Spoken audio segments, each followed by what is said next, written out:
আল্লাহ রাব্বুল আলামিন বলছেন, বান্দা আমি তোমাকে কিছু আদেশ করেছি, এগুলোকে মেনে চলবে, যেগুলো নিষেধ করেছে তা থেকে নিজেকে গুটিয়ে রাখবে। রাসূলকে আল্লাহ রাব্বুল আলামিন বুঝিয়ে দিচ্ছেন, মা আতাকুমুর রাসূলু ফাখুযুহু ওয়া মা নাহাকুম আনহু ফান্তাহু। রাসূল যা কিছু নিয়ে এসেছেন তা তোমরা গ্রহণ করো। মা আতাকুমুর রাসূলু ফাখুযুহু, তিনি যা নিষেধ করেছেন তা থেকে তোমরা নিজেকে বারণ রাখো, নিজেকে দূরে রাখো। বান্দার জীবনে যত গুনাহ হবে এর মধ্যে সবচেয়ে বড় গুনাহ হলো শিরকের গুনাহ, 1 নাম্বার অপছন্দনীয় কাজ আল্লাহর কাছে। এই 17টা অপছন্দনীয় কাজের মধ্যে কেবল আমি 1 নাম্বার বলতেছি, শিরকের গুনাহ। কিসের গুনাহ বলেন? শিরকের গুনাহ। আল্লাহ রাব্বুল আলামিন সূরাতুন নিসা 48 নম্বর আয়াতে বলছেন, ইন্নাল্লাহা লা ইয়াগফিরু আন ইউশরাকা বিহি ওয়া ইয়াগফিরু মা দুনা যালিকা লিমান ইয়াশা ওয়া মান ইউশরিক বিল্লাহি ফাকাদ ইফতারা ইসমান আযীমা। জোরে বলুন আল্লাহু আকবার। আল্লাহ রাব্বুল আলামিন বান্দার সকল গুনাহগুলোকে মাফ করে দিবেন, কিন্তু শিরকের গুনাহ কখনো মাফ হবে না। ওয়া মান ইউশরিক বিল্লাহি ফাকাদ হারামাল্লাহু আলাইহিল জান্নাহ। যে ব্যক্তি শিরক করবে তার জন্য জান্নাতটা হারাম হয়ে যাবে, তার জন্য জান্নাতটা বাজেয়াপ্ত হয়ে যাবে, সে জান্নাতের গন্ধ কখনো পাবে না। এই জন্য আমার বন্ধুগণ, কিছু কিছু গুনার ক্লাস আছে, দুনিয়ার জিন্দেগিতেও কিছু কিছু ভুল আছে। আপনি কাউকে থাপ্পড় মেরেছেন, আপনার ফাঁসি হবে না, কিন্তু আপনি একজনকে গুলি করে মেরে ফেলে দিয়েছেন। 2 অপরাধ কি একরকম নাকি? 2 অপরাধের শাস্তি কি একরকম না 2 রকম? 2 রকম। বান্দার ভুল হতেই পারে, বান্দা ভুল করতেই পারে, কিন্তু কিছু কিছু গুনাহ আছে যে গুনার মাফ হবে না। এর মধ্যে অন্যতম হলো শিরকের গুনাহ। শিরিকটা কি? শিরিক এমন একটি গুনার নাম, বান্দা নিজেও টের পায় না আমি কখন শিরিক করে ফেলেছি। পিঁপড়া হাঁটলে যেমন পিঁপড়ার হাঁটার আওয়াজ কানে যায় না, বান্দা যখন শিরিক করে বান্দা নিজে অনেক সময় টের পায় না। মাস্টার্স পাস করেছে, পড়াশোনা সম্পূর্ণ হয়ে গেছে, বিসিএস পরীক্ষায় চান্স হয় নাই, ভাইবা হয় নাই, রিটেন হয় নাই, হতাশ চিত্ততা নিয়ে এক সময় বলেই ফেলে, আল্লাহ কি করে খাবো, আমি তো শেষ হয়ে গেলাম, কেমন করে চলবো, কেমন করে খাবো, কেমন করে আমি ঘুরবো ফিরবো। এই যে হতাশা, কে আমাকে দেখবে, কে আমাকে চালাবে, এই যে কথার মধ্যে তার যে অনেকগুলো কথা বের হয়ে গেছে, এর মধ্যে শিরকের কিছু গন্ধ আছে না নাই? আসতে বলবেন না, আছে না নাই? আল্লাহ নিজে বলে দিচ্ছেন, ওয়া মান ইয়াতাওয়াক্কাল আলাল্লাহ ফাহুয়া হাসবুহ। যে ব্যক্তি আল্লাহর প্রতি জীবনের সকল জায়গায় ভরসা রাখবে তার জন্য কাউকে দরকার হবে না, তার জন্য আমি আল্লাহ নিজে যথেষ্ট। জোরে বলেন সুবহানাল্লাহ। কার কথা? পৃথিবীতে মানুষ ছাড়া কোনো প্রাণীর কোনো খাদ্য গুদাম আছে নাকি? আছে? নাই। শুধু পিঁপড়া ছাড়া একটা প্রাণী আছে, পিঁপড়া। শুধু পিঁপড়াটা কিছু খাবার মজুদ করে, এছাড়া পৃথিবীতে কোনো প্রাণীর খাদ্য গুদাম নাই। কোন প্রাণী কি না খেয়ে মারা যায়? মানুষ আসতে কয়, মানুষ মারা যাচ্ছে না? ফিলিস্তিন, বর্তমান দুনিয়া, আধুনিক দুনিয়াতেও মানুষ না খেয়ে মারা যাচ্ছে, মানুষ না খেয়ে মারা যাচ্ছে। এটা খাদ্যের ঘাটতির কারণে নয়, বন্টনের দুর্নীতির জন্য। ঠিক কিনা? বন্টনের দুর্নীতির জন্য। খাদ্যের সংকট নাই, বন্টনের সংকট। কিসের সংকট বলেন তো? ঠিক আছে, বন্টনের সংকট। সম্মানিত ভাইয়েরা, সম্মানিত বন্ধুগণ, আজকের আধুনিক দুনিয়াতে এমনও দেশ আছে মাসের পরে মাস খাবার নাই, পানি নাই। ফিলিস্তিনের ছোট্ট ছোট্ট বাচ্চাগুলো বাপ হারিয়েছে, মা হারিয়েছে, ঘর বাড়ি বোম্বিং করে উড়াইয়া দিয়েছে। সেই ছোট্ট ছোট্ট বাচ্চাগুলো খোলা আকাশের নিচে দাঁড়িয়ে আকাশের দিকে তাকিয়ে বলে, আকাশের মালিক, শুনলাম গোটা দুনিয়াতে নাকি প্রায় 200 কোটি মুসলমান, আজকে আমাদের পেটে কোনো খাবার নাই, আমরা আজকে না খেয়ে আছি। কই পৃথিবীর কোন মুসলমান তো আমাদের সাহায্যে আমাদের পাশে দাঁড়ায় আসে না, দাঁড়াচ্ছে না। আল্লাহ তোমার আদালতে তাদের বিরুদ্ধে মামলা দিলাম, কি জবাব দিবেন আপনি? সম্মানিত ভাইয়েরা, পৃথিবীর কোন প্রাণী না খেয়ে থাকে না। জলভাগের সেই প্রশান্তের তলদেশে কোন প্রাণী, ছোট্ট ছোট্ট প্রাণীগুলো, এগুলো খাবারের দায়িত্ব নিয়েছেন তিনি কে? এগুলো প্রাণীকে কে খাওয়ান? আল্লাহ খাওয়ান। উড়ন্ত পাখিগুলো, কোনো খাদ্য গুদাম নাই, কেউ না খেয়ে থাকে না। কিন্তু মানুষের মধ্যে এত প্রবলেম কেন? মানুষ তো খাদ্য গুদামও বানিয়েছে, খাদ্যের মজুদও খাদ্যের মজুদও করে থাকে, এরপরও মানুষের এত সংকট কেন? এটার মূল কারণ হলো কোন প্রাণী আল্লাহর আনুগত্যের বাইরে কেউ চলে না। আল্লাহ রাব্বুল আলামিন বলেন, ওয়ালাহু আসলামা মান ফিস সামাওয়াতি ওয়াল আরদ তাওআন ওয়া কারাহা। আসমান জমিনে যত প্রাণী আছে, সমস্ত প্রাণীগুলো ইচ্ছাই হোক অনিচ্ছাই হোক আল্লাহর কাছে তারা সারেন্ডার করছে, আত্মসমর্পণ করছে। কিন্তু সবচেয়ে বড় প্রবলেম হলো বান্দার ভিতরে। আসতে বলবেন না, জোরে বলেন ঠিক কিনা? বান্দার ভিতরে বুকটা আমার ফেটে যায়। এতগুলো মানুষ, আমার দেশের মুসলমান, বিশ্বের অনেক দেশ সফর করেছে। আমার মনে হয় যদি হিসাব করা হয়, যদি গড় হিসাব করে দেখা হয় কোন দেশের মুসলমান সবচেয়ে কম নামাজি, আমার মনে হয় সেই দিক থেকে বাংলাদেশটাই ফার্স্ট হয়ে যাবে। শুক্রবারের দিনও মুসলমান নামাজে যায় না। জরিপ এসেছে মাত্র 15% মুসলমান হলো নামাজি। এর কারণটা কি? এই 53 বছর বহু নেতার আগমন হয়েছে। নেতাগুলো গরম গরম বক্তৃতা দিয়েছে, জনসভা করেছে, কিন্তু নেতাগুলো তার জনগণকে, তার কর্মীকে নামাজের দাওয়াত দেয় নাই। ঠিক কিনা? ও যুবকরা, তোমরা রক্ত দিয়েছ, দেশকে জুলুম থেকে মুক্ত করেছ, তোমাদের কাছে আমার প্রাণের দাবি, আমি তোমাকে সতর্ক করার জন্য বলছি, যে নেতা তোমার হাতে মদের বোতল তুলে দেবে, যে নেতা তোমার হাতে নারীকে তুলে দিবে, যে নেতা তোমাকে অস্ত্র তুলে দেবে, যে নেতা তোমাকে নামাজের কথা বলবে না, যে নেতা তোমাকে পরকালের ভয়ের কথা বলবে না, ওই নেতা তোমার জন্য দুনিয়াতেও বিপদের কারণ, আখিরাতেও বিপদের কারণ। ওই সমস্ত নেতৃত্বের মুখে তোমরা জুতা মারো, থুতু মারো। ঠিক কিনা? জুতা থুতু মারো।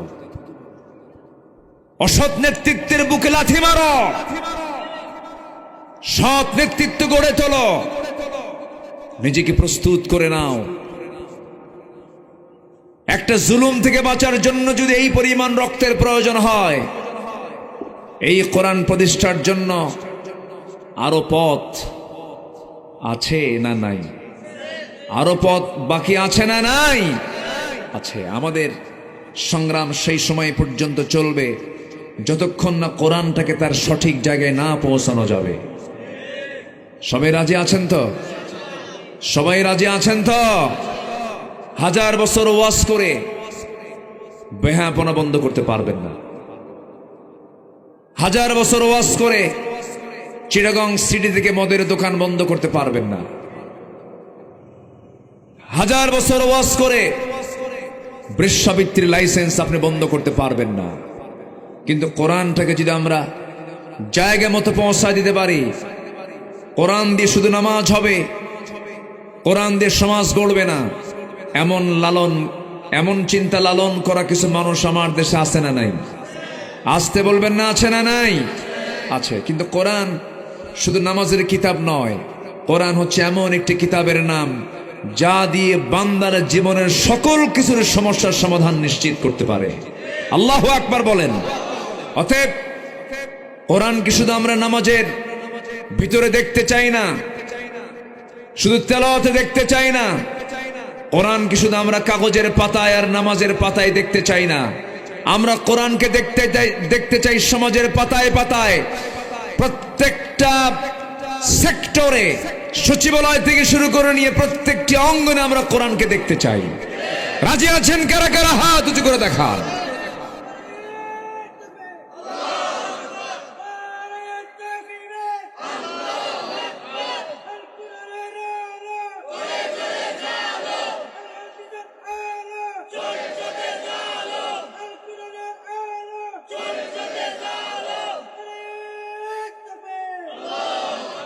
আল্লাহ কবুল করুন, জোরে বলি আমিন, আরো জোরে আমিন।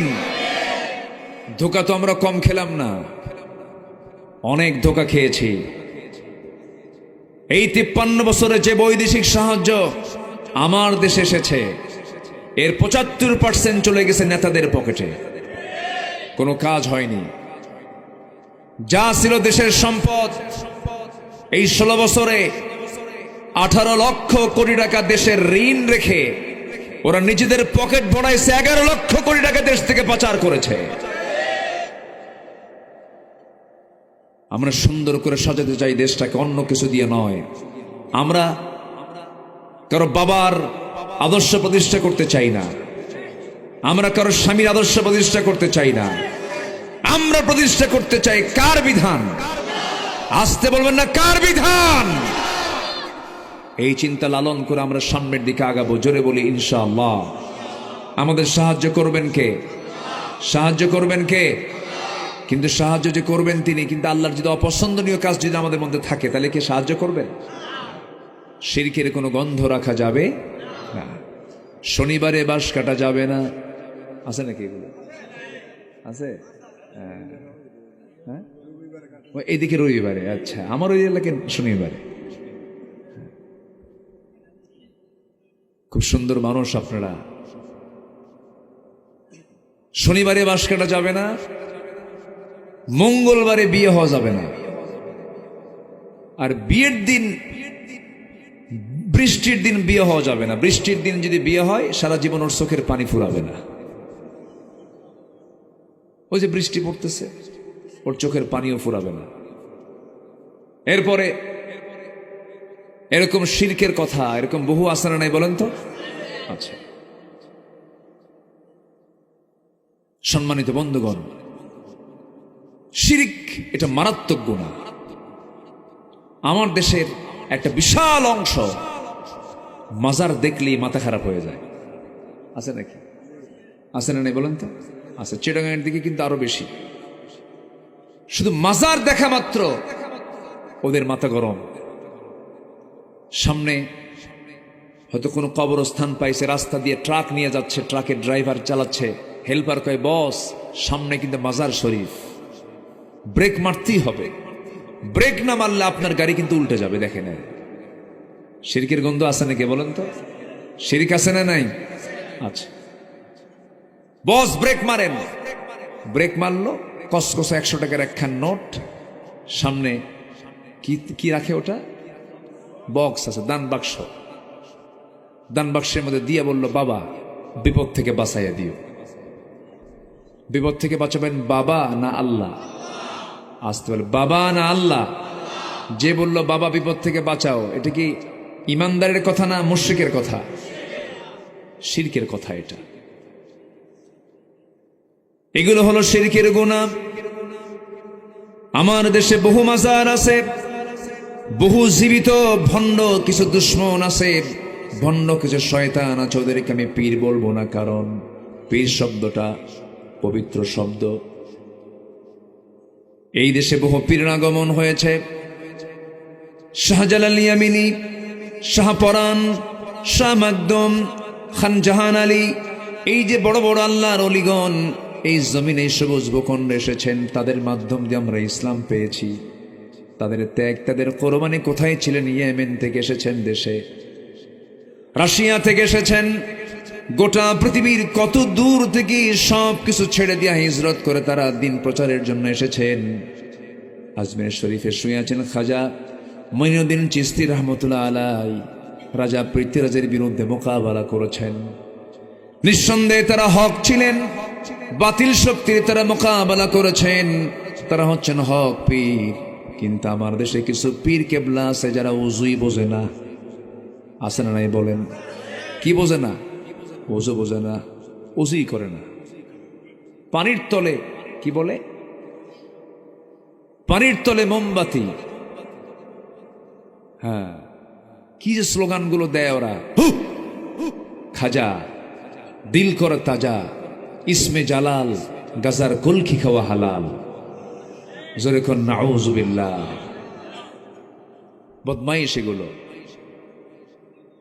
এরপরে মোল্লা মুন্সি নামাজ পড়ে, মারেফত তো বোঝে না। বাবার নামে হালকা দিলে ওযু গোসল লাগে না। মানে ওদের ওযুও নাই, গোসলও নাই। যার ওযু নাই, গোসল নাই, ওকে মানুষ না জানোয়ার? আজ থেকে মানুষ না জানোয়ার? জানোয়ার। জানোয়ারের তো কোনো ওযু গোসল লাগে না। এই সংখ্যা কিন্তু কম না, এই সংখ্যা অনেক।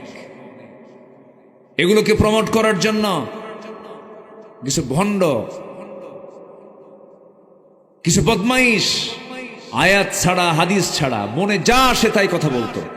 এই 15 বছর 16 বছর এই তাফসীর মাহফিলের এই প্ল্যাটফর্মগুলোকে তারা নষ্ট করে দিয়েছিল। আমরা সতর্ক থাকব, অযাচিত কোরআন সুন্নাহ নাই এমন কোন আলোচনা আমরা মঞ্চে শুনতে চাই না। আসতে বলবেন না, জোরে বলুন ঠিক কিনা? এটা খেয়াল রাখতে হবে। আমার বন্ধুগণ, শিরকের কোনো গুনাহ করা যাবে না। আরেকটা শিরক হলো চিন্তাগত শিরক। আমার দেশে বহু মুসলমান আছে এমনটা বিশ্বাস করে নেয়। তারা বলে আমি নামাজ পড়বো আল্লাহর নিয়মে, রোজা রাখবো আল্লাহর নিয়মে, হজ করবো আল্লাহর নিয়মে, আমি আমার ব্যক্তিগত আমল দান সদকাগুলো করবো আল্লাহর নিয়মে, সমাজ আল্লাহর নিয়মে চালাবো না, দেশ সমাজ রাষ্ট্রগুলো দুনিয়ার নিয়মে চলবে। এই চিন্তা চেতনার কিছু মানুষ বুঝি বাংলাদেশে নাই। আসতে বলবেন না, আছে না নাই? আছে। তারা লালন করে যেটাই ধর্ম ধর্মের জায়গায় থাকবে, রাষ্ট্র রাষ্ট্রের জায়গায় থাকবে। না না, রাষ্ট্রের জায়গায় ধর্ম থাকবে না, ধর্মের জায়গায় রাষ্ট্র থাকবে না, তা হবে না। বরঞ্চ রাষ্ট্র আছে যেখানে, ধর্ম আছে সেখানে, ধর্ম থাকবে সেখানে, রাষ্ট্র থাকবে যেখানে। দুটোকে পৃথক করার কোনো সুযোগ নাই। যেই দিন থেকে রাষ্ট্র থেকে দিনকে সরানো হয়েছে, সেদিন থেকে স্বৈরাচারী শুরু হয়ে গেছে। আমার বন্ধুগণ, আমার ভাইরা, আমরা নামাজ যেমন আল্লাহর নিয়ম কানুন দিয়ে আমরা পড়ি, নামাজের মধ্যে কোনো নিয়ম ভঙ্গ হলে নামাজ কবুল হবে না। ঠিক তেমনি সমাজ চালাতে নিয়ে, রাষ্ট্র চালাতে নিয়ে আল্লাহর নির্দিষ্ট বিধান আছে না নাই বলেন? আসতে বলবেন না, আছে না নাই? কিন্তু সেই বিধানকে যারা লঙ্ঘন করবে, সে আইন কানুনকে যারা না মেনে শুধু ব্যক্তিগত জীবনে ইসলামকে মানতে চায় কিন্তু রাষ্ট্রীয় জীবনে ইসলামকে মানতে চায় না, রসুলকে দাড়িতে মানতে চায়, টুপিতে মানতে চায়, আতরে মানতে চায়, মিষ্টি খাওয়াতে মানতে চায়, কিন্তু নবীজি যে দিন কায়েমের জন্য যে উহুদের ময়দানে দাঁত ভেঙেছেন, রক্ত ঝরিয়েছেন, সেই দাঁত ভাঙ্গা সুন্নতকে অনেকে মানতে চায় না।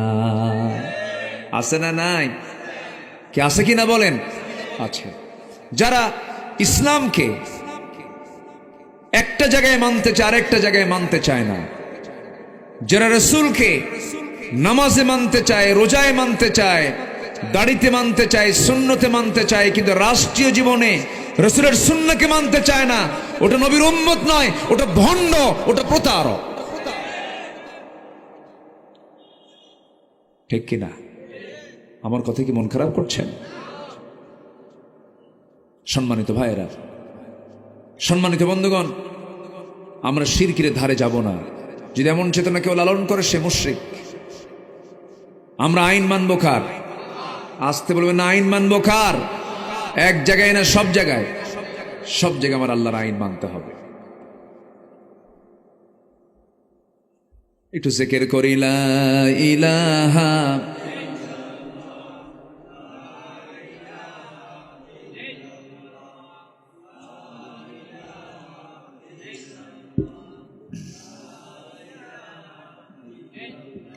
আরো জোরে, লা ইলাহা, আরো জোরে, লা ইলাহা,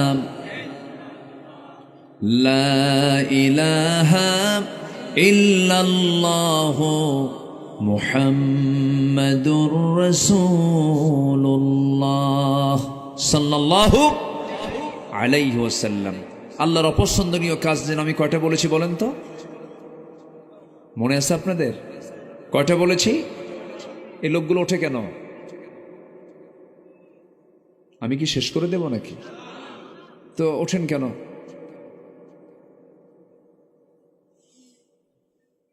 বসুন। আচ্ছা, মাহফিলে বসা আগে দরকার না ধৈর্য ধরা আগে দরকার? বসা আগে দরকার না ধৈর্য আগে দরকার? ধৈর্য। বসুন। সময় তো বহু জায়গায় বহু ব্যয় করি, সারা বিকাল চলে যায়, চার আড্ডা শেষ হয় না, কি ঠিক কিনা?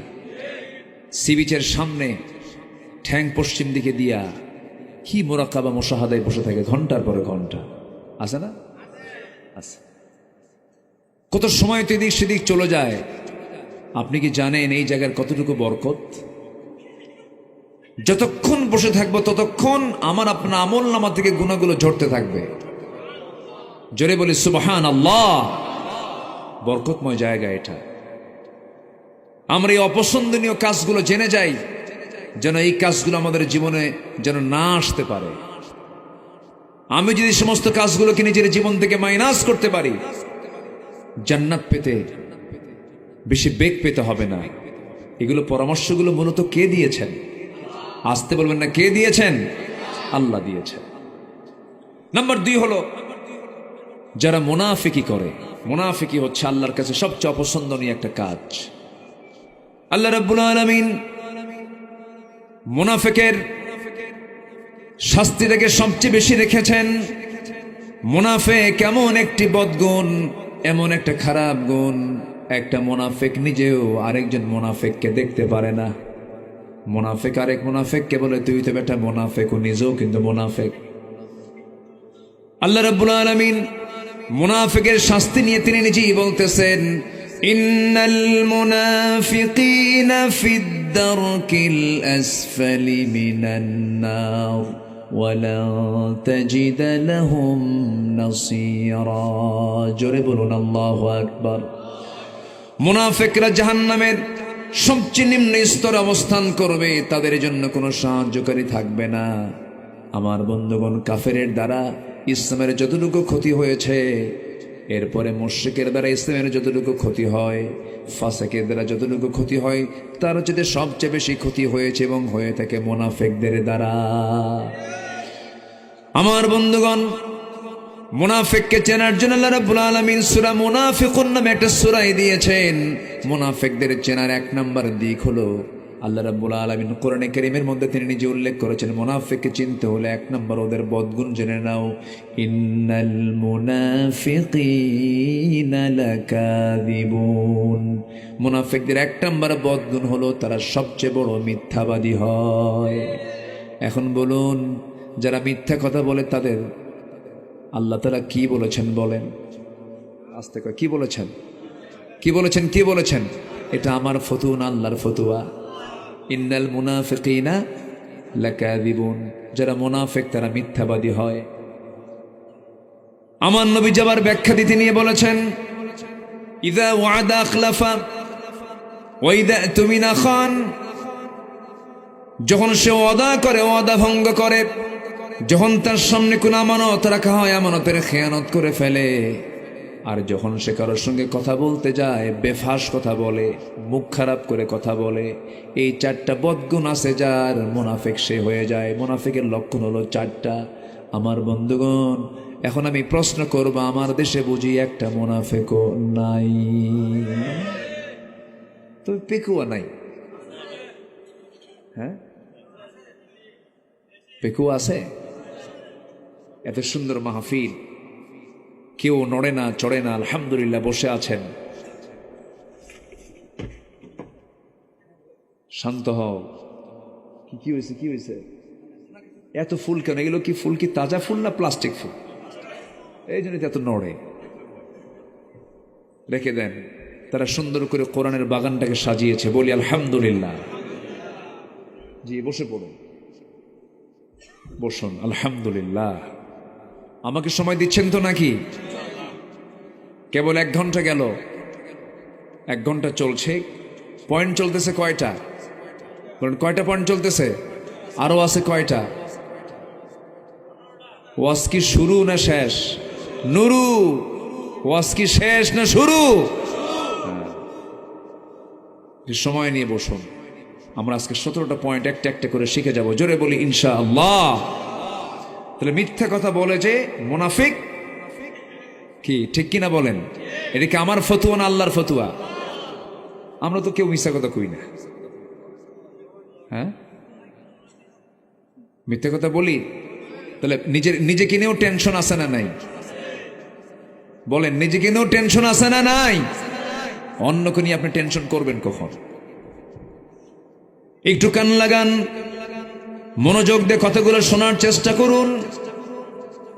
একজন ব্যক্তি জান্নাতের সংবাদ পেয়েছেন দুনিয়াতে বসেই। আল্লাহ রাব্বুল আলামিন নবীর কাছে জানিয়ে দিয়েছেন, ওমর ফিল জান্নাহ, ওমর জান্নাতি। এমন একজন জান্নাতের সংবাদ প্রাপ্ত একজন সাহাবী হাউমাউ করে একদিন কাঁদতে কাঁদতে চলে গেছেন এক সাহাবীর কাছে, নাম তার হুযায়ফা। হুযায়ফার সামনে গিয়ে বলছে, ভাই হুযায়ফা, আল্লাহ রাসূল তোমার কাছে একটা তালিকা দিয়েছেন, সেই তালিকা হলো মুনাফিকদের তালিকা। আমার মনে হয় দেখো মুনাফিকের তালিকা তোমার হাতে যে দেওয়া হয়েছে, ওই তালিকাটা বের করে দেখো তো। আমার সন্দেহ হয় আমার নাম ওমর, ওই নামটা আছে কিনা দেখো তো। হুযায়ফা বলছেন, ভাই ওমর, আপনি কি পাগল হয়েছেন নাকি? আপনার ব্যাপারে তো ঘোষণা হয়ে গেছে আপনি জান্নাতি। কিন্তু আমার ফারুক বলেন, শোনো হুযায়ফা, আমার মন বলছে আমি মনে হয় মুনাফিকের কাতারে চলে গেলাম কিনা। ওমরের মতো মানুষ যদি এমনটা সন্দিহান হন, এমনটা পেরেশান হন, আমার বন্ধুগণ আমরাও দুনিয়া থেকে বিদায় হয়ে যাব। এই পেরেশানি সবার মধ্যে থাকার দরকার আছে না নাই? সাইয়্যিদিনা হামজা রাদিয়াল্লাহু তাআলা আনহু বাড়ি থেকে একদিন দূর মেরে মেরে রাস্তা দিয়ে যাচ্ছেন আর বলছেন, না ফাকা হামজালা, না ফাকা হামজালা, হামজালা মুনাফিক হয়ে গেছে, মুনাফিক হয়ে গেছে। একজন সাহাবী বলছেন, হামজালা তোমার কি হয়েছে বলো? হামজালা বলছে, আমি মনে হয় মুনাফিক হয়ে গেছি। নবীর কাছ পর্যন্ত পৌঁছে বলছেন, ইয়া রাসূলুল্লাহ, আমি বুঝি মুনাফিক হয়ে গেছি। রাসূল বলছেন, কেন, কি হয়েছে? আপনার সামনে বসে থাকলে পরে দুনিয়ার কথা ভুলে যায়, কিন্তু আপনার কাছ থেকে একটু দূরে চলে গেলে পরে দুনিয়ার কথা মনে হয়ে যায়। আমার মন বলছে আমি বুঝি মুনাফিক হয়ে গেছি। রাসূল বললেন, না রে না হামজালা, মুনাফিক হও নাই। বিয়ে করা আমার সুন্নাহ, পরিবার চালানো আমার সুন্নাহ, সন্তানের মুখে খাবার দেওয়া আমার সুন্নাহ। তুমি চিন্তা করো না হামজালা, তুমি মুনাফিক হও নাই। ওই যে সাহাবীদের মধ্যে যে পেরেশানি কাজ করতো, এটাই হলো তাকওয়া। এটা কি বলেন? তাকওয়া। আমরা সর্বক্ষণের জন্য আমরা জবাবদিহি করতে হবে কার কাছে বলেন? আল্লাহর কাছে। একটা দিন পার করব আমি, মনে মনে ভাবতে হবে একটা পরীক্ষার দিন আমার চলে গেল। এই দুনিয়ার প্রত্যেকটা মুহূর্ত আমার জন্য পরীক্ষার হলের মতো। হারাম কোনো কাজে যাওয়া যাবে না, অপছন্দনীয় কোনো কাজে যাওয়া যাবে না, গর্হিত কোনো কাজে যাওয়া যাবে না। মিথ্যা কথা হঠাৎ করে মুখ থেকে বের হয়ে গেছে, সঙ্গে সঙ্গে তওবা করব কার কাছে? একটা হঠাৎ করে গীবত চর্চা মুখ থেকে বের হয়ে গেছে, ক্ষমা চাবো কার কাছে? আল্লাহর কাছে। হয়তো কোনো একটা ভুল করে ফেলেছি, সঙ্গে সঙ্গে সারেন্ডার করবো আল্লাহর কাছে আর বলবো, আল্লাহ এই জাতীয় কোনো ভুল আর জীবনে করব না। আমার বন্ধুগণ, যে বান্দার মধ্যে তওবার পরিমাণ বেশি, যে বান্দার মধ্যে ইস্তেগফারের পরিমাণ বেশি, ক্ষমার পরিমাণ বেশি, আল্লাহর কাছে ইস্তেগফার করে তওবা করে, আল্লাহ ওই বান্দাকে মাফ করার জন্য প্রস্তুতি নিয়ে নেন। জোরে বলে সুবহানাল্লাহ। মুনাফিকের কোনো লক্ষণ নিয়ে আসা যাবে না। ইমানদারের জবান হবে একরকম, ইমানদারের জবান কখনো পাল্টাবে না, ওয়াদা কখনো ভঙ্গ করবে না, কখনো ঋণগ্রস্ত হয়ে থাকবে না। ইমানদার ঋণ মুক্ত থাকবে, ইমানদার কখনো ঋণগ্রস্ত থাকতে পারে না। আমার বন্ধুগণ, ঋণী দু প্রকার, অভাবের কারণে ঋণী হওয়া আর স্বভাবের কারণে ঋণী হওয়া। আমার দেশে অভাবে ঋণী বেশি না স্বভাবে ঋণী বেশি? বলেন বলেন বলেন বলেন। স্বভাবে ঋণী বেশি। একটা দেখেন না, ঋণ করে থুয়ে দিছে কত টাকা, সালমান এফ রহমান। সব ব্যাংক লুটপাট, হলমার্ক, শেয়ার বাজার সহ সব দখল করেছিল 16 বছর। হাজার হাজার কোটি টাকার মালিক হয়ে লাভটা হলো কি? লজ্জায় মাথা নিচু হয়ে যায়। পালানোর জন্য নবীজির মুখের সুন্নাত দাড়িটা পর্যন্ত কেটে ফেলল। জানেন না আপনারা জানেন না? দাড়ি কাটলো, মাথার সাদা চুল কালো বানালো, পাঞ্জাবিটা খুলে গেঞ্জি পরলো, পাজামা খুলে লুঙ্গি পরলো, তরকারিওয়ালা সাজলো। কিওয়ালা? তরকারিওয়ালা সাজলো। নৌকায় চড়েছে বন্ধুকে নিয়ে, বন্ধু দুজন মিলে রওনা দিয়েছে, কিন্তু নৌকার ভিড়ল না। কোস্ট গার্ড ধরে ফেলেছে, ধরে আইনমন্ত্রীকে চিনে বলে, স্যার চিনছি, থানায় যেতে হবে, না নিতে পারলে আনতে পারতেছে না। বলে যে আপনি যাচ্ছে লোকটা কে? তোমরা এখনো চিনো নাই? ওটাই তো দরবেশ। সম্মানিত ভাইয়েরা, জমিনে যারা ফাসাদ সৃষ্টি করবে, আল্লাহর ওয়াদা, ওয়াইলআনুহুমুল্লাহ, জমিনে যারা ফিতনা ফাসাদ সৃষ্টি করবে তাদের উপর আল্লাহ লানত পড়বে। এটা কার কথা? আল্লাহর কথা। আজ থেকে 2 বছর আগে 116 জন আলেমের তালিকা করেছিল এক বদমাইশ বিচারপতি শামসুদ্দিন মানিক। নাম শুনছেন তো? কি মানিক? আরে কালা মানিক বলবেন কেন? কালো তো আল্লাহ বানায় দিয়েছে। কালো তো আরো আমাদের মধ্যে বহু লোক আছে। কালো বানাইছেন কে? আল্লাহ। মানিক দুষ্ট। 116 জন তালিকার মধ্যে আমার নামটাও ঢুকেছে। অত্যাচার কম করণে 16 বছর। ফেরাউন বেঁচে ছিল হলো 1600 বছর, আর এরা ছিল হলো 16 বছর। সংখ্যার যে মিল হলো কেমনে বুঝলাম না। বুঝলেন?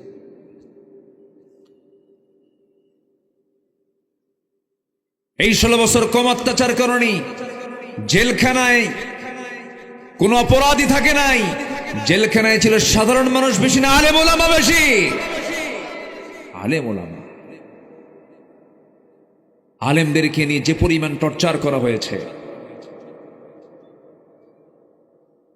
এই বিগত 16 বছর থাকার আগে 5 বছর যখন ছিল, 1996 সালে যখন তারা প্রথম আসে, ওই সময় আমাকে প্রথম মামলার আসামি করা হয়। এই গভর্নমেন্ট ক্ষমতায় আসার পরেও বিগত 16 বছর যে ছিল, ওই সময় আমার বিরুদ্ধে মামলা করা হয়। এই কালামানিক, আমি তো কালামানিক বলে ফেললাম, মানে নামটা ফেমাস হয়ে গেছে, তখন কি করবেন এখন? আচ্ছা, ও আমার নামে তালিকা করলো। নির্বাচনের আগে 2018 সালে হঠাৎ করে আমার বাড়ি ঘেরাও করে ফেলছে। ঘেরাও করে সাদা পোশাকধারী বলল যে আমরা প্রশাসনের মানুষ। আমি প্রশাসন না, সন্ত্রাস আল্লাহ জানে। ধরে নিয়ে আমাকে থানায় নিয়ে গেল। মামলা খান দিয়ে বলল, হুজুর কয়েকদিন ঘুরে আসে। জেলখানায় ঢুকায় দিল। ঢুকলাম, ঢুকে মাত্রই দেখি সামনে এক মুরব্বী, 80 থেকে 90 বছর বয়স, এক বুড়া মানুষ আমার দিকে লম্বা একখান সালাম দিয়ে বলল, হুজুর আপনি জেলখানায়? খুব খুশি হলাম। তো বললাম যে ঢুকলাম জেলখানায়, আপনি খুশি হলেন কেন? কেউ ওয়াজ শুনতে যায়, কত দূর থেকে ওয়াজ শুনি, মোসাফা করতে পারি না, কথা বলতে পারি না, তা আপনি এত সুন্দর আমার কাছে এসে ধরা দিলেন, তো এটা কি আমার দুঃখের সংবাদ না আনন্দের সংবাদ? সম্মানিত ভাইয়েরা, আমি তাকে বললাম, চাচা আপনার মামলা কি? তো বলে, বাবা আমার মামলা হলো বিস্ফোরক মামলা, আমি বোমা মারছি, বোমা। বলেন তো 85-90 বছরের মানুষের কি হাতের ফিটনেস থাকে? ও মারতে যাবে একদিক, উল্টো ওর গায়ের উপরে পড়বে। এই চিত্র চিত্রায়িত হয়েছে 16 বছর। সম্মানিত বন্ধুগণ, সেই বিচারপতি মানিক আলেমের তালিকা করতে গিয়েছে, 2 বছর পার হয়নি। পালানোর জন্য সে ত্রিপুরা হয়ে দিল্লি যাবে। সিলেটের মানুষ তাকে ধরে মোটামুটি আপ্যায়ন করেছে, মেহমানদারি করেছে, উত্তম মাধ্যম দিয়ে শেষ পর্যন্ত বিসি শুদ্ধ আউট করছে। সম্মানিত বন্ধুগণ, সম্মানিত ভাইয়েরা, ওরা যেমন আমাদের 16 বছরের তালিকা করেছে, প্রত্যেকটি মুহূর্ত ত্রাস সৃষ্টি করেছে। আমরা সুস্পষ্ট জানান দিতে চাই, এই বাংলার সবুজ ভূখণ্ডে ইখতিয়ার উদ্দিন মোহাম্মদ বিন বখতিয়ার খলজির এই দেশে, শাহজালালের এই দেশে, শাহ মাকদুমের এই দেশে যারা নাস্তিক্য চেতনা লালন করতে চায়, যারা আল্লাহ বিরোধী রসুল বিরোধী কোন চেতনাকে প্রমোট করতে চায়, তাদের আমাদের এখন তালিকা করার সময় হয়েছে। ঠিক কিনা বলেন? জাহাঙ্গীরনগর ইউনিভার্সিটি একটা পবিত্র শিক্ষাঙ্গন। মনে আছে কিনা আপনাদের জানা আমি জানি না। এক কুখ্যাত ছাত্র, তার নামও মানিক, 100টা নারীর জীবন ধ্বংস করে, 100 জন নারীকে ধর্ষণ করে, ছাত্রীকে ধর্ষণ করে, ধর্ষণের সেঞ্চুরি উপলক্ষে সে ক্যাম্পাসে এসে সাংবাদিক সম্মেলন করে সে মিষ্টি বিতরণ করেছে। আমাদের দাবি হলো এই সমস্ত কুলাঙ্গারদের প্রকাশ্যে ঝুলে রেখে ওদের রক্ত, মাংস, হাড়, হাড্ডি কুত্তা বিলাই দিয়ে খাওয়ানো দরকার। রাজি আছেন কারা কারা? হাত উঁচু করে দেখান মুসলমান।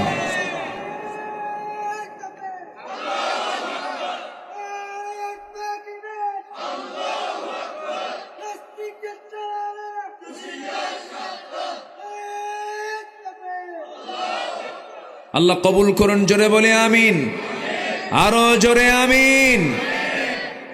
সম্মানিত ভাইয়েরা, মুনাফিকি করা যাবে? আসতে বলবেন, মুনাফিকি করা যাবে? মুনাফিকের ঠিকানা জাহান্নামের উসা না নিসা? জাহান্নামের সবচেয়ে নিম্ন স্তর অবস্থান করবে মুনাফিকেরা। মুনাফিকরা আল্লাহর কাছে সবচাইতে নিকৃষ্ট তারা বান্দা, সবচেয়ে নিকৃষ্ট বান্দা হচ্ছে মুনাফিকেরা। কাফেরের দ্বারা, মুশরিকের দ্বারা, জালিমের দ্বারা যত ক্ষতি হয় তার চেয়ে বেশি ক্ষতি হয় হলো মুনাফিকের দ্বারা। আমার নবীজিকেও সবচেয়ে বেশি কষ্ট দিয়েছে কারা বেশি বলেন তো? মুনাফিকেরা। বদর যুদ্ধের উস্কানি দিয়েছে মুনাফিকেরা, উহুদ যুদ্ধের উস্কানি দিয়েছে মুনাফিকেরা, খন্দকের যুদ্ধের উস্কানি দিয়েছে মুনাফিকেরা। আমার নবীজি মদিনায় থাকাকালীন চতুর্দিকে মুনাফিকরা বসবাস করেছে, ইহুদিদের সঙ্গে যোগসাজশ করেছে, যুদ্ধে আগায়া দিয়েছে তারা। মুনাফিকের নবীর সঙ্গে বহু মুনাফিকি করেছে, নামাজও পড়েছে তারা। নবীজির বয়ান শুনে শুনে চোখের পানি পর্যন্ত ফেলেছে। আমার নবীজির বয়ান শুনে মুনাফিকদের চোখের পানিতে গাল ভিজে গেছে, দাড়ি ভিজে গেছে। নামাজ পড়েছে, রোজাও রেখেছে, দানও করেছে, কিন্তু জায়গা মতো সময় গিয়ে তারা মুনাফিকি করেছে। আমার বন্ধুগণ, আমার নবীজির সংসার পর্যন্ত তারা তছনছ করতে চেয়েছিল।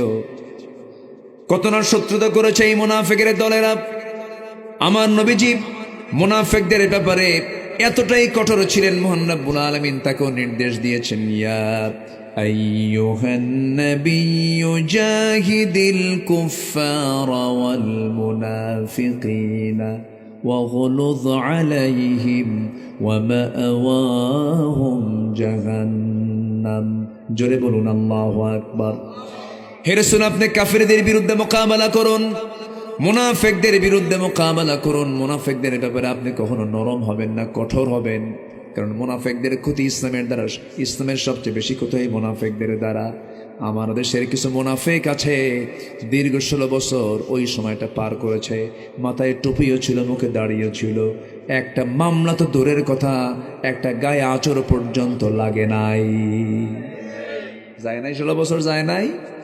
কিন্তু চোরের মায়ের, আসতে কোন চোরের মায়ের বড় গলা। আমার বন্ধুগণ, আমার নবীজির পারিবারিক জীবনের একটা কথা আমার মনে পড়ে গেল। মুনাফিকরা কত ভয়ঙ্কর দেখেন। যদিও জানা কথা, একটু বোঝানোর জন্য আবার রিপিট করছি, একটু মনোযোগ দিয়ে শুনবেন। আমার নবীজি মদিনা থেকে সাহাবায়ে কেরামকে নিয়ে কোনো একটা অভিযানে বের হলেন। সেই অভিযান থেকে আবার ফেরার পথে নবীজি একজন সাহাবীকে দায়িত্ব দিয়ে বলেন, সাহাবী শোনো, এই জায়গা থেকে মদিনায় যাওয়ার পথে এতগুলো সাহাবী, কিছু সাহাবী পথ হেরে যেতে পারে, পথ ভুলে যেতে পারে। সাফওয়ান, তোমার দায়িত্ব হলো যে সমস্ত সাহাবী আমার পথ ভুলে যাবে তাদেরকে ধরে ধরে নিয়ে তুমি তোমার নিজ দায়িত্বে মদিনা পর্যন্ত পৌঁছায় দিবা। সাফওয়ান বলছেন, ইয়া রাসূলুল্লাহ, ঠিক আছে, আপনার দায়িত্ব, আপনার দেওয়া দায়িত্ব আমি যথাযথভাবে পালন করব। কিন্তু বাদ তো কেউ পড়ে নাই। বাদ পড়েছেন আসল মানুষ, তিনি হচ্ছেন আমার নবীজির প্রাণ প্রিয় স্ত্রী আয়েশা সিদ্দিকা রাদিয়াল্লাহু তাআলা আনহা। কেমন করে বাদ পড়লেন? ফেরার পথে তিনি ছিলেন উটের পিঠে, পালকির ভিতরে, হাওদার ভিতরে হঠাৎ করে তিনি বলে ফেললেন, ওই উট যিনি চালাচ্ছিলেন তাকে ডাক দিয়ে বলছেন, আমার হাজুদের চাপ এসেছে, প্রকৃতির চাপ এসেছে, আমাকে নামায় দাও। উটটা বসায় দেওয়া হলো, পালকি নামায় দেওয়া হলো। পালকি থেকে, হাওদা থেকে নেমে তিনি আড়ালে চলে গেলেন শৌচকার্য করার জন্য। দেরি হয়ে গেছে, একটু ফিরতে দেরি হয়েছে। আম্মা জান আয়েশা এত চিকন ছিলেন যে, এত কম ওজনওয়ালা ছিলেন যে, যে সাহাবী দায়িত্ব নিয়েছেন সেই সাহাবী ভেবেছেন মনে হয় আম্মা জান আয়েশা ফেরত এসেছেন। হাওদার মধ্যে উঠেছেন, পালকিতে উঠেছেন। পালকিটা আস্তে করে টান দিয়ে তিনি উটের পিঠে বসায় দিলেন, কিন্তু আম্মা জান আয়েশা বাদ পড়েছেন, তিনি টের পান নাই। অর্থাৎ আম্মা জান আয়েশা থাকলেও যে ওজন, না থাকলেও সে ওজনে, এত ওজন শূন্য তিনি ছিলেন। বাদ পড়ে গেছে। আম্মা জান আয়েশা কি রেখে সবাই চলে গেছে। সব যখন চলে গেছেন বহুদূর পর্যন্ত, আম্মা জান আয়েশা এসে দেখেন কেউ নাই। সামনে আস্তে করে চাদর মুড়ি দিয়ে তিনি বসে গেলেন। পর্দার বিধান তখন নাজিল হয়ে গেছে। আম্মা জান আয়েশা মনে মনে চিন্তা করেন, আহারে মনে হয় বিপদে পড়ে গেলাম। তিনি আল্লাহর কাছে দোয়া করছেন, প্রার্থনা করছেন, আল্লাহর ফায়সালা। দূর থেকে লক্ষ্য করে দেখেন কে যেন বসে আছে। ওই দায়িত্বপ্রাপ্ত সাহাবী কাছাকাছি এসে দেখেন কেউ তো বসে নাই। আমার নবীর স্ত্রী আম্মা জান আয়েশা সিদ্দিকা তিনি বসে আছেন। দায়িত্বপ্রাপ্ত সাহাবী বলছেন, আম্মা জান আয়েশা আপনি চিন্তা করবেন না, আপনার কোনো টেনশন নাই, আমি আপনাকে সঙ্গে করে নিয়ে মদিনা পর্যন্ত নিরাপদে পৌঁছায় দেব। এই কথা বলে আম্মা জান আয়েশাকে ঘোড়ার পিঠে চড়াইয়া দিলেন। রাত্রি নিরাপদে সফরে মদিনা পর্যন্ত আমার নবীর ঘরে পৌঁছায় দেওয়া হলো।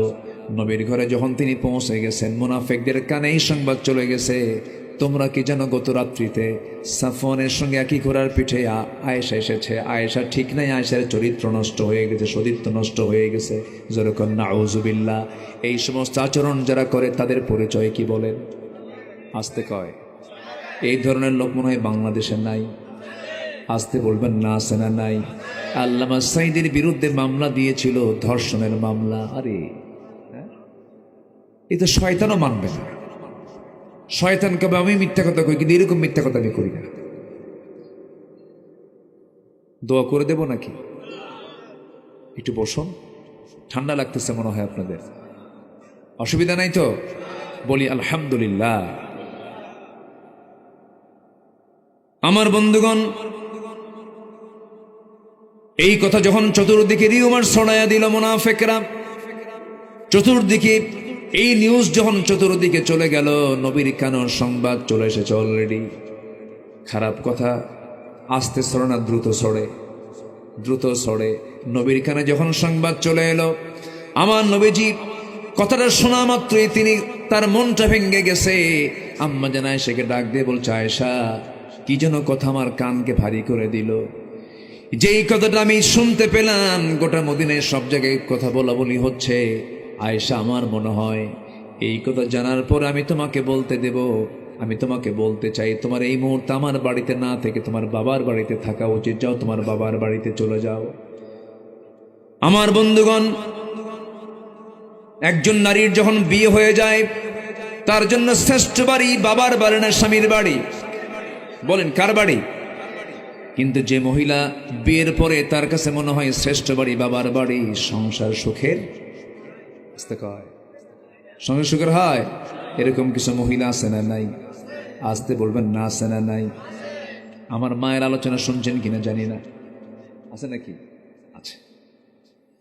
মা তো অবশ্যই সম্মানী, বাবা তো অবশ্যই সম্মানী, অবশ্যই তারা সম্মানিত জন। মা বাবা, ছেলে হোক, ছেলের কাছে হোক আর মেয়ের কাছে হোক, অবশ্যই সম্মানিত মানুষ তারা।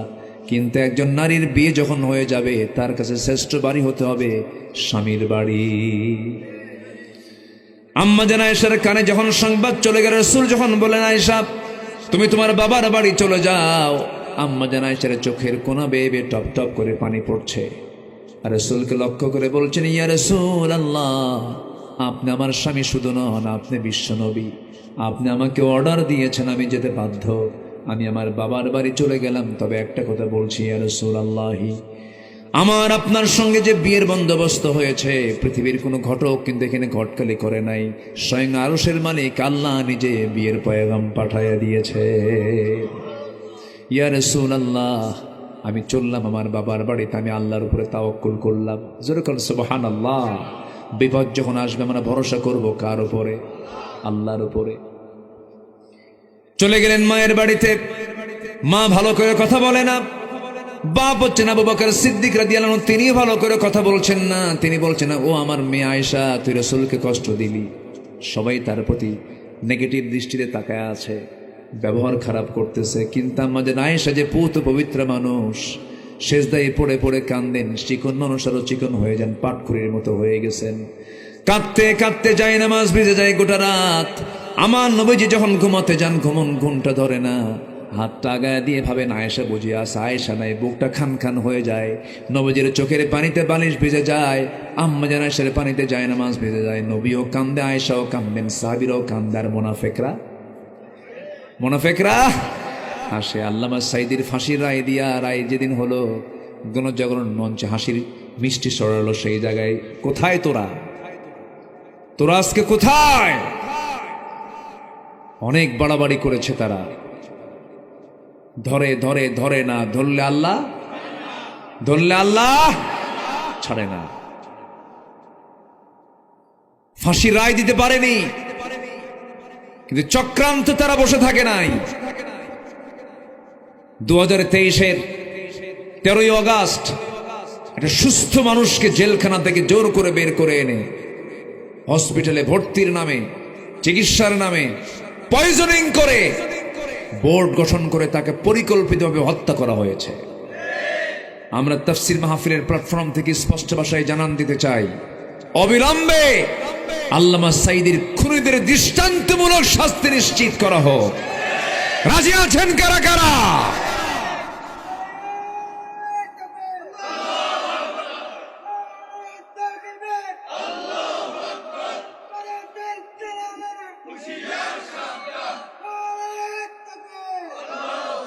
আল্লাহ কবুল করুন। জোরে বলি আমিন, আরো জোরে আমিন। আল্লাহ আছেন না নাই? আসতে বলে আল্লাহ আছেন না নাই? প্রায় লোকই বলতো, না মরা পর্যন্ত আর সেন্স হবে না। বলতো না? আমার কথা কি টের পাচ্ছেন, বুঝতেছেন তো নাকি? না মরা পর্যন্ত কাম হবে না। আল্লাহ কেমনে ধরেন? আল্লাহু আকবার বলেন, আল্লাহু আকবার। ওরা ভেবেছিল কে আছে আমাদের মোকাবেলা করবে? কে আছেন? আসতে বলবেন না, কে আছেন? আল্লাহ আছেন। জুলুম দিয়ে শাসন কখনো টিকসই হতে পারে না। আম্মা জান আয়েশা কাঁদতেছেন, রাসূলও কাঁদতেছেন। আম্মা জান আয়েশা বলেন, আমি নিজেকে ধন্য মনে করি। আমি নবীর জীবনে যত স্ত্রী রাসূল পেয়েছেন, এর মধ্যে আমি একমাত্র স্ত্রী। আমি ছিলাম কুমারী। আমি নিজেকে ধন্য মনে করি। রাসূল আমার শানে বলেছেন, আয়েশা আমার শ্রেষ্ঠ স্ত্রী। আম্মা জান আয়েশা বলেন, 9টা কারণে আমি শ্রেষ্ঠ। আমার নবীজি আমাকে 9 বছর বয়সে বিয়ে করেছেন, 13 বছরে বধূ করে আমাকে ঘরে নিয়েছেন। আমি আয়েশা নিজের চোখে জিব্রাইলকে দেখেছি। আমি নবীর সঙ্গে যখন একই সঙ্গে বিছানায় ঘুমাতাম, একই চাদরের নিচে, আমি থাকা অবস্থায় জিবরিল আমিন ওহী নাজিল করেছেন নবীর উপরে। আমি আয়েশা নিজেকে ধন্য মনে করি। আমার নবীজি আমার ব্যাপারে এতই সন্তুষ্ট ছিলেন, মাঝে মাঝে তিনি আমার কথা বলতেন। আমি নিজেকে ধন্য মনে করি। আল্লাহ তাআলা আমার শানে কয়েকটা আয়াত পর্যন্ত নাজিল করেছেন। আমি আয়েশা নিজেকে ধন্য মনে করি। আমার নবীজি যখন দুনিয়া থেকে বিদায় নেবেন, আমার ঘরে তিনি ইন্তেকাল করেছেন। আমার সামনেই তিনি কথা বলেছেন। আমার সঙ্গে তার সর্বশেষ কথা হয়েছে। আমার ঘরে ঢুকিয়ে বলছেন, আয়েশা, আমার শরীরটা ভালো না, যে কোনো মুহূর্তে দুনিয়া থেকে বিদায় হয়ে যাব। মালাকুল মউত চলে আসবে। আয়েশা, তোমার কাছে আমার কিছু কথা আছে। আমার নবীজি ফ্রিলি কথা বলা শুরু করে দিলেন। এমন সময় বলছেন, আয়েশা রে, প্রচন্ড মাথা ব্যথা হচ্ছে। মাথায় পানি ঢেলে দেওয়া হলো। হঠাৎ করে বেলাল আজান দিয়ে ফেললেন। রাসূল বলছেন, ও আমার আয়েশা, বেলাল তো আজান দিল, মসজিদে যাওয়া দরকার। আমার নবীজি ঘুমন্ত অবস্থা থেকে, শুয়ে থাকা অবস্থা থেকে তিনি দাঁড়াতে লাগলেন। মাথা চক্কর মেরে পড়ে যেতে লাগলেন। আম্মা জান আয়েশা তাকে ধরে ফেললেন। ধরে ফেলে বলছেন, ইয়া রাসূলুল্লাহ, আপনারা বুঝি জামাতে নামাজ আর পড়ার কিসমত হবে না, আপনি পারবেন না। রাসূল বলেন, আয়েশা রে, বুঝতে পেরেছি জামাতে নামাজ আমি আর পড়তে পারবো না, কিন্তু আমার মুসল্লায় কে দাঁড়াবে? কেউ তো দাঁড়ানোর সাহস পাচ্ছে না। তোমার আব্বা আবু বকরকে ডাক দিয়ে বলো আমার মুসল্লায় যেন আমার আবু বকর দাঁড়ায় আমার দায়িত্ব পালন করে নেয়, মানে আমার পরবর্তী খলিফা আমার আবু বকর হবে। যেরকম সুবহানাল্লাহ। নেতৃত্ব আসে নামাজ থেকে, কিসে থেকে বলেন? আসতে বলেন কেন না? নেতৃত্ব আসবে কিসের থেকে? নামাজের যে নেতৃত্ব দেবে সে সমাজের নেতৃত্ব দেবে। যে নেতৃত্ব দিতে যাবে তার যদি নামাজের নেতৃত্ব না থাকে, তার নেতৃত্ব দেওয়ার কোনো অধিকারই নাই। আমার নবীজি বলে দিলেন, ওরে আয়েশা, তোমার আব্বাকে বলো আমার মুসল্লায় যেন দাঁড়িয়ে যায়। আমার নবীজির মুসল্লায় যখন আবু বকর দাঁড়ায় গেছেন, সাহাবে কেরামদের মধ্যে হাউমাউ কান্না শুরু হয়ে গেছে, কান্নার রোল পড়ে গেছে, সবাই কান্নায় অস্থির হয়ে গেছে। সেই কান্নার আওয়াজ নবীর কানে যখন চলে এসেছে হুজরাখানা থেকে, রাসূল বলছেন, আয়েশা, আমার সাহাবীরা কান্দে, আমাকে একটু নিয়ে যাও। জানালার কাছে নিয়ে যাওয়া হলো। নামাজ শুরু হয়ে গেছি। সাইয়েদনা আবু বকর সিদ্দিক রাদিয়াল্লাহু আনহু নামাজ শুরু করে দিয়েছেন। পিছন থেকে সমস্ত মুসল্লিরা সাহাবীরা নামাজ পড়তেছেন। নবীজি তাদের নামাজের দৃশ্যগুলো দেখতেছেন, আর চোখের কোনা বেয়ে বেয়ে টপ টপ করে পানি পড়তেছে। নবীজি কান্দেন। নবীজির চোখের পানিগুলো আম্মা জান আয়েশা মুছে মুছে দিয়ে বলেন, ইয়া রাসূলুল্লাহ, আপনি কান্দেন কেন? তারা তো নামাজ পড়ে। রাসূল বলছেন, আয়েশা রে, মানুষ যখন কান্না করে দুইটা কারণে কান্না করে, একটা হলো চরম দুঃখে কান্দে, আর চরম আনন্দে কান্দে। আমার আজকে কান্নার যে কারণ তুমি বুঝতে পারো নাই, আমার আজকে কান্নার কারণ হলো সবচেয়ে চরম আনন্দের জন্য আমি আজকে কাঁদতেছি। তুমি কি জানো আয়েশা, আমার সাহাবীরা আজকে স্বাধীনভাবে নামাজ পড়তেছে। এই নামাজ আমাকে মক্কার কাফেররা পড়তে দেয় নাই। আমি যখন নামাজ পড়তে গেছি, আমি যখন সালাত আদায় করতে গেছি, রুকুতে গিয়েছি, আমার পিঠের উপর উঠের পচা নারী ভরি চাপায়া দিয়েছে। আমি নামাজ পড়তে গেছি, হাতের মধ্যে পায়ের মধ্যে তারা পুতুল ঢুকায় দিয়েছে, মূর্তি ঢুকায় দিয়েছে, নামাজ পড়তে দেয় নাই। এই নামাজ কায়েমের জন্য আমাকে তায়েফের ময়দানে মার খেতে হয়েছে। এই নামাজ কায়েমের সংগ্রাম করতে গিয়ে দেখো না আয়েশা, আমার দুটো দাঁত নাই। উহুদের ময়দানের দাঁত আমাকে ভেঙে দিয়েছে কাফেররা। তুমি কি জানো আয়েশা, এই নামাজ কায়েমের জন্য আমার কোমরটা আজকে কুঁজা হয়ে গেছে। দেখো না, সোজা হয়ে দাঁড়াতে পারি না। খন্দকে কোদাল মারতে মারতে আমার কোমর কুঁজা হয়ে গেছে। ওরে আয়েশা, এই নামাজ কায়েমের সংগ্রাম করতে গিয়ে দাঁত গেছে, আমার কোমর গেছে। এত ত্যাগ কোরবানির মধ্য দিয়ে আজকে সেই নামাজের পরিবেশ ফিরে পেয়েছি। এই জন্য আমি চরম আনন্দে আমি কাঁদতেছি। আয়েশা রে, আমি বুঝি দুনিয়া থেকে বিদায় নেব। আয়েশা, আমার বাঁচার মনে হয় আর সুযোগ নাই। মালাকুল মউত চলে আসবে, যে কোনো মুহূর্তে আমার ইন্তেকাল হয়ে যাবে। দেখো তো আমার কলিজার টুকরা আদরের দুলালি আমার ফাতিমা কোথায়? দরজার কাছে এসে তিনি হাজির হয়ে গেছেন, রাসূলকে সালাম দিচ্ছেন, কিন্তু চোখে মুখে তার কান্না, চোখ দিয়ে টপ টপ করে পানি পড়ছে। বুখারীর বর্ণনা, আমার নবীজি আস্তে করে আম্মা জানায়েশার পাশে ফাতিমাকে বসায়া দিয়ে বলছে, আমার কলিজার টুকরা মেয়ে ফাতিমা, এইদিকে আসো। কানের মধ্যে মুখ ঢুকায় দিয়া কানে কানে বলছে, ফাতিমা রে, আমি দুনিয়া থেকে এখন বিদায় নিব। আমার বিদায়ের পর তুমিও দুনিয়া থেকে বিদায় নিবা। সান্ত্বনা দিলেন। সান্ত্বনা দিয়ে বলছেন, ফাতিমা, কবরের জিন্দেগিতে তুমি আমার পাশাপাশি থেকে যাবে। মৃত্যুর কথা শুনলে মানুষ ভয় পায়, কিন্তু ফাতিমা মৃত্যুর কথা শুনে তিনি ভয় পেয়েছেন, আনন্দ পেয়েছেন। আনন্দ পেয়েছেন, আহা, আব্বার সঙ্গে কবরের মাটিতে আমার দেখা হয়ে যাবে। আমার নবীজি দুনিয়া থেকে বিদায় নিয়ে নেবেন। এমন সময় বলছেন, ফাতিমা, কোনো চিন্তা করো না, যাও। এবার বলছে, আয়েশা, আমি দুনিয়া থেকে বিদায় নিয়ে নেব। দেখো তো ঘরের মধ্যে কোনো কিছু আছে নাকি। তন্ন তন্ন করে খুঁজে খুঁজে 5 খণ্ড স্বর্ণের টুকরা পাওয়া গেল, বার পাওয়া গেল। হাতের তালুতে নিয়ে বলছে, আয়েশা রে, এতটুকু সম্পদ আমি আমার ঘরে রাখতে চাই না। এটা দিন প্রতিষ্ঠার সংগ্রামে আমি দান করে দুনিয়া থেকে বিদায় হতে চাই। আমার নবীজি তাও দিয়ে দিলেন। আমার নবীজি এবার বলছেন, আয়েশা, আমি দুনিয়া থেকে বিদায় নিয়ে নেবে, মালাকুল মউত চলে আসবে, আমার জান কবজের জন্য প্রস্তুতি চলতেছে। ওরে আয়েশা, একটা কথা তোমাকে বলে দিচ্ছি, আমার উম্মতকে সর্বশেষ একটা মেসেজ দিয়ে দিবা, আমার উম্মতরা যেন কখনো 5 ওয়াক্ত নামাজ না ছেড়ে দেয়। সবাই কি নামাজ পড়তে রাজি আছেন নাকি? সবাই কি নামাজ পড়তে রাজি আছেন? জোরে বলি, ইয়া আল্লাহ, আমাদেরকে 5 ওয়াক্ত নামাজ আদায় করার তৌফিক তুমি আল্লাহ দিয়া দাও। জোরে বলি আমিন। আরো জোরে আমিন, আরো জোরে আমিন। আমার বন্ধুগণ, আমার নবী যে এই কথা বললেন, দুনিয়া থেকে তিনি বিদায় নিয়ে নিলেন। নবীজির শেষ কথা ছিল সালাত। আমার আল্লাহ তাআলা কিয়ামতের দিন প্রথম কথা বলবেন কি নিয়া? আরো জোরে কি নিয়া? জাহান্নামে যাবার এক নাম্বার কারণ কি বলেন? সালাত। কিন্তু আজকে কত নেতা আমার দেশে আসলো গেল, কেউ তো সেই সালাতের বয়ান কেউ করলো না রে ভাই, ঠিক কি না? সব ধোঁকাবাজ, সব কি ধোঁকাবাজ। যে আপনাকে জাহান্নাম থেকে বাঁচার জন্য সতর্ক করবে না, সে কিসের বন্ধু? সে কিসের নেতা? জুতা মারা দরকার বেদবদের। কষ্ট পাচ্ছেন? বাস্তব তো তাই। যে আমার পরকালের উপকারে আসবে না, যে আমার আখিরাতের উপকারে আসবে না, সে আমার কিসের নেতা? ওই নেতৃত্ব আমরা মানি না। জোরে বলি ইনশাআল্লাহ, জোরে বলি ইনশাআল্লাহ। আম্মা জান আয়েশা স্বামীর ঘরে না বাবার ঘরে? কেউ তো কিছু কয় না। কার ঘরে গেছেন? আলোচনা কি শেষ হয়েছে? আলোচনা আছে না নাই? জোরে বলি ইনশাআল্লাহ। আল্লাহ পছন্দ করেন কয়টা কাজ? আজকে আলোচনায় কয়টা কাজ?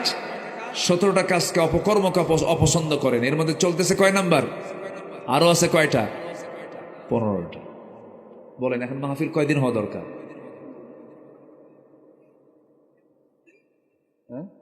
মাহফিল তো 5 দিন হলে ভালো হয়। আমার বন্ধুগণ, নাম্বার 3 হলো অহংকার করা। কি বলেন? আমরা কিন্তু ওইদিকে শেষ হয়নি আমাদের আলোচনা। আম্মা জান আয়েশার যে প্রেক্ষাপটটা আমরা শেষ করতে পেরেছি। দেখি আমরা একটু এইদিকে আসি, আবার একটু লাইনে চলে আসি। আবার বলবো, চাচা তো লাইন মানে অপেক্ষায় আছেন। জি আলহামদুলিল্লাহ। আমি এলাকা তো আসি, এলাকার মানুষের মন মেজাজ বুঝি। আলহামদুলিল্লাহ, আলহামদুলিল্লাহ বলেন। খুব সুন্দর মানুষ আপনারা। নাম্বার 3 হলো অহংকার করা যাবে না। কি করা যাবে না বলেন তো? অহংকার। অহংকার করার যোগ্যতা কার? আসতে বলে অহংকার করার যোগ্যতা কার? আকাশ আমার, কে বলবেন? জমিন আমার, কে বলবেন? সূর্য আমার, কে বলবেন? তুমি কি বলবা বান্দা? তুমি কি বলবা? তুমি তোমার একটু লুজ মোশন হলেই তো কাম সারা। বাথরুমে 7-8 বার সকালে গেলেই তো বউ তো চেনা যায় না, কি ঠিক কি না? সামনে বউ হাঁটে না মা হাঁটে চেনা যায় না, কি ঠিক কি না? তোমার কিসের অহংকার? তুমি তো দুর্বল, সবেগে নির্গত এক ফোঁটা পানি থেকে তোমার জন্ম। তোমার তো কোনো উল্লেখযোগ্য, তোমার অহংকার করার মতো কোনো গুণ তোমার মধ্যে নাই। অহংকার করার একমাত্র যোগ্যতা বলুন, জোরে বলুন, কার? লিমানিল মুলকুল ইয়াওমা, আজকে রাজত্ব কার? তাবারাকাল্লাযী বিয়াদিহিল মুলকু ওয়া আলা কুল্লি শাইইন কাদির। সে অহংকার যখন বান্দার মধ্যে ঢুকে যাবে, তার পতন হয়ে যাবে। যখন বলে ফেলছে রাজাকের নাতিপুতিরা চাকরি পাবে নাকি, কইছে না? এটা কি বিনয়ের কথা না অহংকারের কথা? আল্লাহ কয় থাম।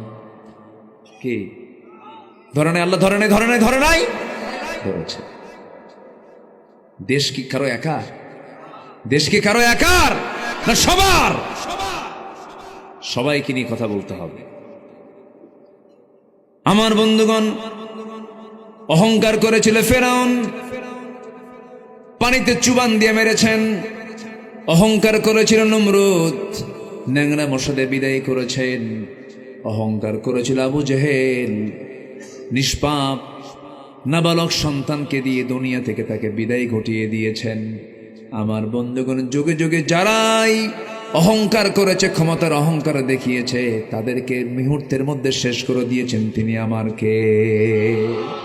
জোরে বলেন, তিনি আমার কে? আল্লাহ।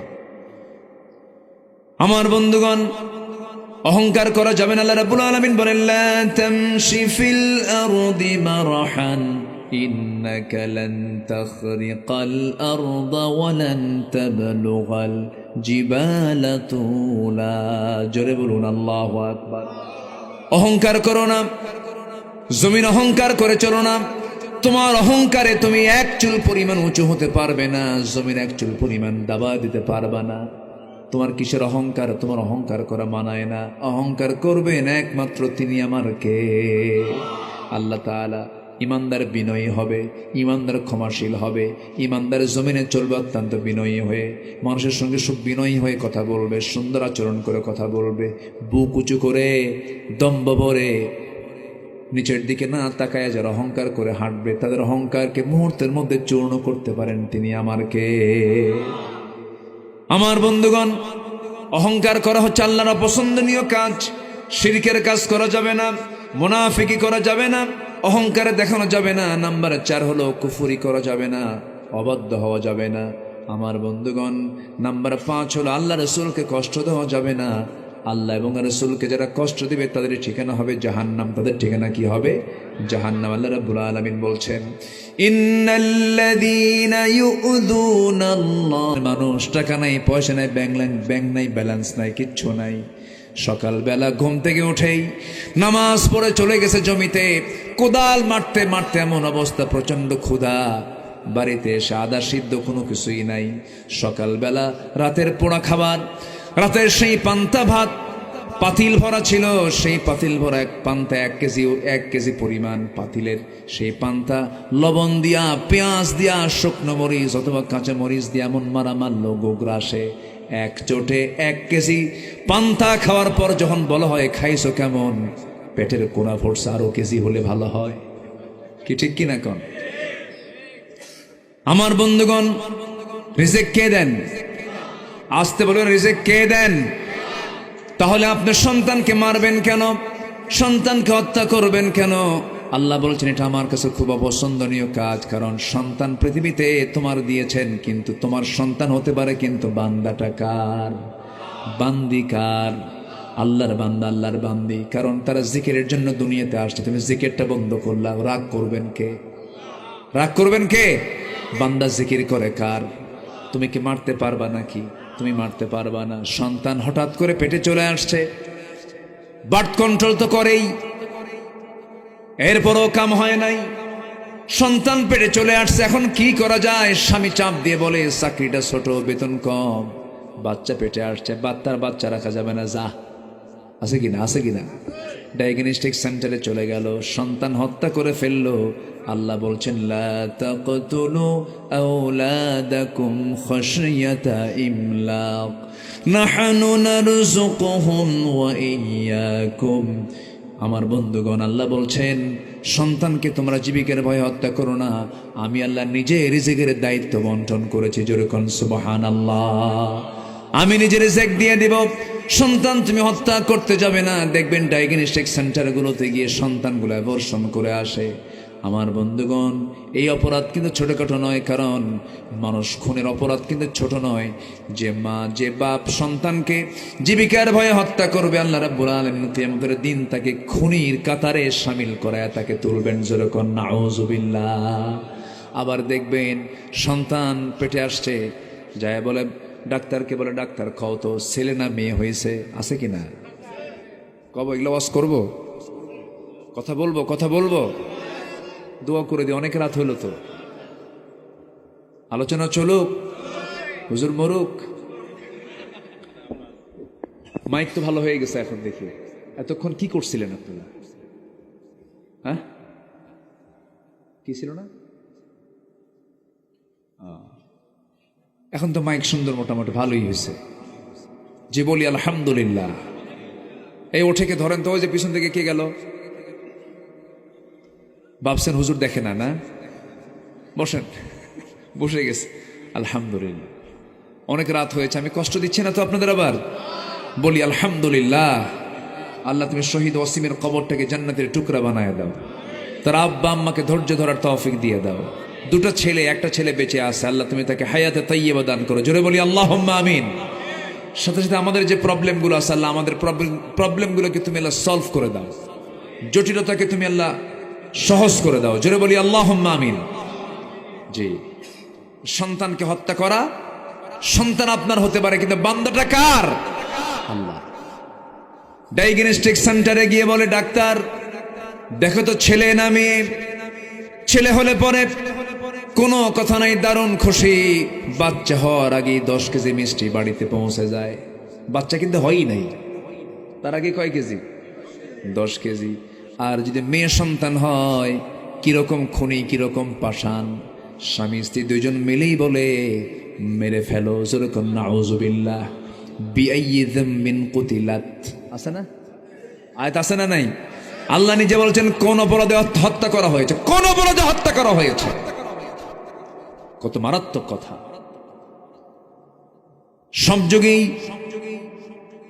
মেয়ে সন্তান হলে পরে একটু মনক্ষুণ্ণ হতো, আজকের সমাজেও দেখবেন যদি সন্তানটা মেয়ে হয় বাড়িতে মনে হয় মানুষ মরে গেছে।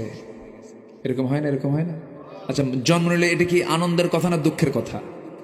সন্তান পৃথিবীতে আসলে কি আনন্দ না দুঃখ? কিন্তু যে বাড়িতে মেয়ে